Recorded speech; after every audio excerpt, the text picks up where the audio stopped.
Hello students, मैं योगेंद्र राय आप सभी का स्वागत करता हूं हमारे नए YouTube channel trusted team group.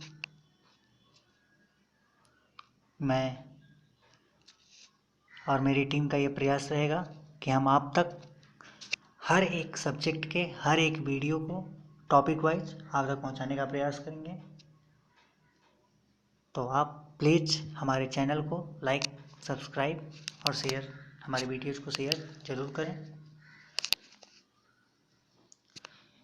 इस समय मैं बात करने जा रहा हूँ क्लास 10th के पॉलिटिकल साइंस का चैप्टर फर्स्ट, जो कि इम्पॉर्टेंट चैप्टर है, पावर शेयरिंग। उसकी हम लोग बात करेंगे। पावर शेयरिंग में हमको दो चीज़ पढ़ना है, बेल्जियम एंड श्रीलंका कंट्री के बारे में, ठीक है।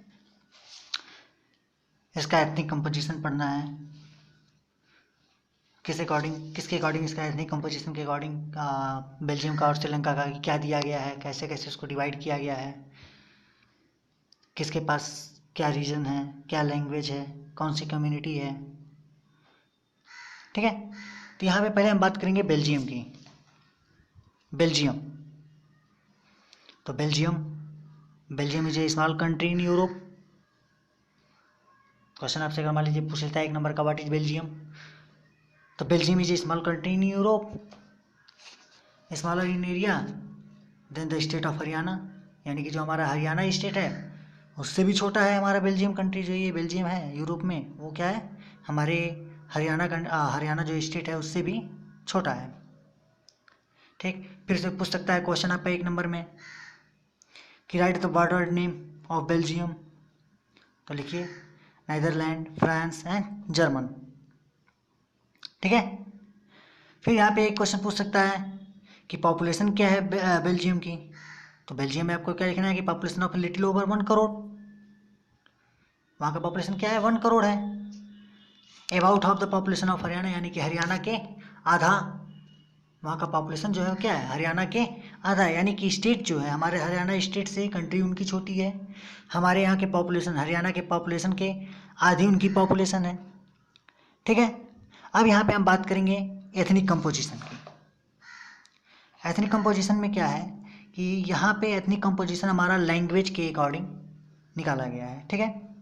जैसे पहला जो हमारा है वो क्या है, बेल्जियम। आप बेल्जियम का मैप देख रहे हैं, मैप में दिया गया है 3 कलर में डिवाइड किया गया है।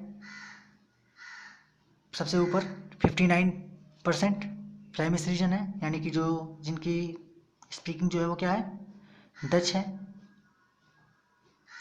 तो इसका मतलब क्या है, देखिए इसका मतलब जो है वो है कि 59% जो पॉपुलेशन है बेल्जियम कंट्री की, वो कहाँ पे रहती है, फ्लैमिश रीजन की है, ठीक है। और वो क्या करते हैं, उनकी स्पीक जो है, उनकी बोली जो है वो क्या है, डच लैंग्वेज है, ठीक, अंडरस्टैंड। फिर नीचे देखिए, नीचे जो दिया गया है वो दिया गया है 40% वेलिनिया रीजन फ्रेंच। अब इसका मतलब क्या है, तो देखिए इसमें दिया गया है कि 40% जो पीपल लिव रहते हैं, रहते जो हैं वो पीपल जो है वो लिव करते हैं वो वेलिनिया रीजन में, ठीक है।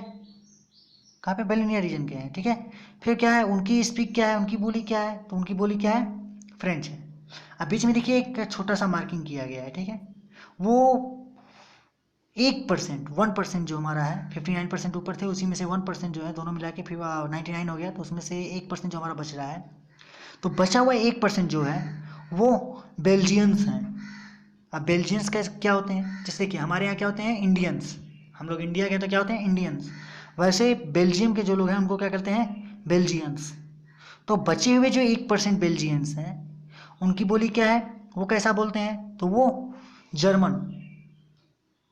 1% of the Belgians speak German. अब तो समझ में आ गया है, क्लियर।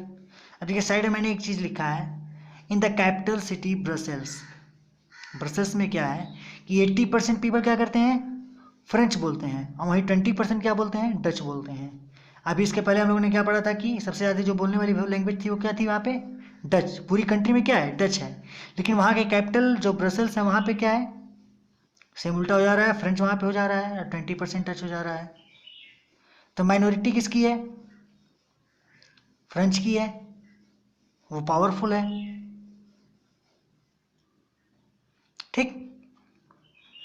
फिर यहाँ पे अगर एक बात किया जाए कि जैसे कि मान लीजिए कि जो ये बेल्जियंस थे, ये क्यों पावरफुल थे? क्वेश्चन क्वेश्चन आपके पास आ सकता है कि क्यों पावरफुल थे। तो क्यों थे? क्योंकि इनके पास क्या थी, फ्रेंच जो थे, ये फ्रेंच स्पीकिंग वाले, यानी कि वेलोनिया रीजन के लोग, वो क्या करते थे, क्यों पावरफुल थे? क्योंकि क्या थी, उनकी माइनॉरिटी थी, अमीर थे, ठीक। लेकिन वही मेजोरिटी किसकी थी? कंट्री में तो मेजोरिटी उनकी थी, डच लैंग्वेज की। लेकिन वही अगर कैपिटल की बात करें तो कैपिटल में सेम उल्टा हो जा रहा था, ठीक है। देखिए उसमें क्या हुआ था कि बीच में एक टाइम आया 1950 और 1960। उस टाइम क्या हुआ कि फ्रेंच स्पीकर जो थे और डच स्पीकर, इन दोनों लोगों के बीच में क्या हुआ था, इन दोनों के बीच में जो दोनों कम्युनिटी थी उसके बीच में टेंशन बढ़ने लगा। यानी कि उनके अंदर क्या हुआ कि एक तरह से नाराज़गी आ गई कि ये आगे बढ़ रहे हैं, हम पीछे हो रहे हैं। जो हमारे डच स्पीकर्स थे वो क्या थे, वो पीछे थे, इसलिए उन नाराज़ थे, उनके अंदर टेंशन थे, उनके पास टेंशन था। क्योंकि उनको क्या था, क्योंकि जो हमारी ये फ्रेंच लैंग्वेज थी, इसकी माइनॉरिटी थी, तो ये क्या करते थे, पढ़ाई में अमीर थे ही, पढ़ाई भी इनके पास थी, पढ़ने लिखने भी जाते थे, इनके पास एजुकेशन मिल जाता था, बेनिफिट था उस चीज़ का, इकोनॉमिक डेवलपमेंट में भी ये सहायता करते, इनको मिलता था, ठीक है। फिर क्या हुआ कि ये जो सबसे ज़्यादा देखने को मिल रहा था वो कहाँ पे देखने, कंट्री में तो देखने को उतना नहीं मिलता था, लेकिन ये जो हमारी उस बेल्जियम कंट्री का जो कैपिटल था ब्रसेल्स, वहाँ पे ये ज़्यादा देखने को मिलता था। वहाँ पे ये एक तरह के स्पेशल प्रॉब्लम, वहाँ का हम कह सकते हैं कि वहाँ का स्पेशल प्रॉब्लम था ये, ठीक है। वहाँ पे क्या था कि जो वहाँ के डच स्पीकर थे वो क्या कहते थे कि उनकी जो पॉपुलेशन थी वो क्या थी,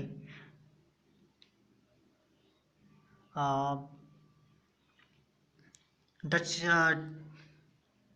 कम थे वहाँ पे, क्या क्या वहाँ से क्या बोलते हैं, ब्रसल्स में। लेकिन वही कंट्री में क्या थे, ज़्यादा थे, इसलिए क्या थे वो यहाँ पे कमज़ोर जा रहे थे, वहाँ पे जाके वो पावरफुल हो रहे थे, ठीक है। इसी के बाद हम लोग बात करते हैं, कंपेयर करते हैं एक और सिचुएशन की, जो कि कहाँ का है, श्रीलंका का है। श्रीलंका क्या है, अगर आपसे कोई पूछे व्हाट इज श्रीलंका, तो Sri Lanka is the island nation. सबसे सिंपल सा है, Sri Lanka is the island nation. और अगर कोई इससे पूछ ले कि कहाँ पे है, तो is the few kilometre of the southern coast of Tamil Nadu. हमारे तमिलनाडु से कुछ ही दूरी पे है, साउथ साइड में। अब यहाँ पे बात करें अगर जैसे उसी की तरह कि यहाँ का क्या पॉपुलेशन है, तो श्रीलंका का पॉपुलेशन जो है वो क्या है, 2 करोड़ पीपल है लगभग। कितना, वहाँ पे 1 करोड़ था तो क्या था, हरियाणा के हाफ था। यहाँ पे क्या है, 2 करोड़ है, यानी कि हरियाणा के सेम है, सेम एज इन हरियाणा, ठीक। और यहाँ पर भी क्या था, यहाँ पर भी 2 तरह के लोग थे जो कि बोलने वाले थे, टू टाइप के स्पीकर्स थे। कौन कौन से थे, ये देखिए। तो यहाँ पे क्या थे, पहले जो हमारे थे वो थे सिन्हाला। कितने परसेंट, सिन्हाला जो हमारे थे वो 74%। सिन्हाला स्पीकर्स जो थे वो 74%। और उसके बाद फिर वही 18% जो थे वो हमारे क्या थे, तमिल स्पीकर थे। अब देखिए यहाँ पे क्या हो गए, 18% तमिल स्पीकर। अब तमिल स्पीकर में कौन कौन थे, तमिल स्पीकर में 2 टाइप के लोग थे। पहले जो हमारे थे वो थे Hindus Tamil, sorry Indian Tamil. दूसरे जो हमारे थे वो थे श्रीलंकाई तमिल, ठीक। तो तमिल जो थे वो क्या थे, 18% जो थे वो 18% थे टोटल तमिल, उसमें 2 थे श्रीलंकाई तमिल और इंडियन तमिल।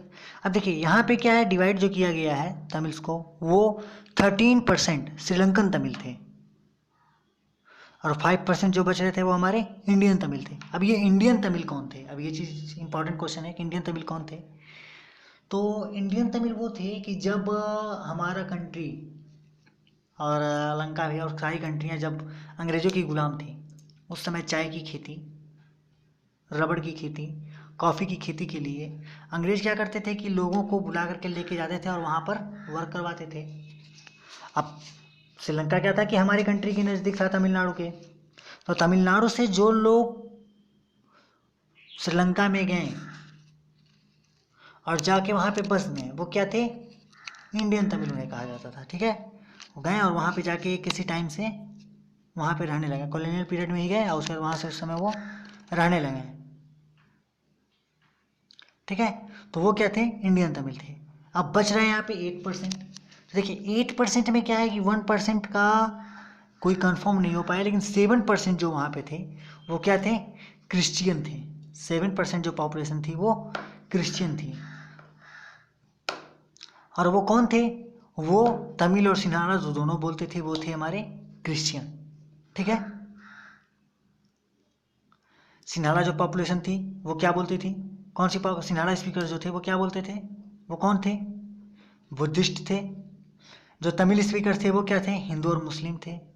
लेकिन जो ये क्रिश्चियन थे वो क्या थे, दोनों थे, दोनों बोलते थे, दोनों लैंग्वेज, तमिल भी बोलते थे और सिन्हाला भी बोलते थे। ठीक है,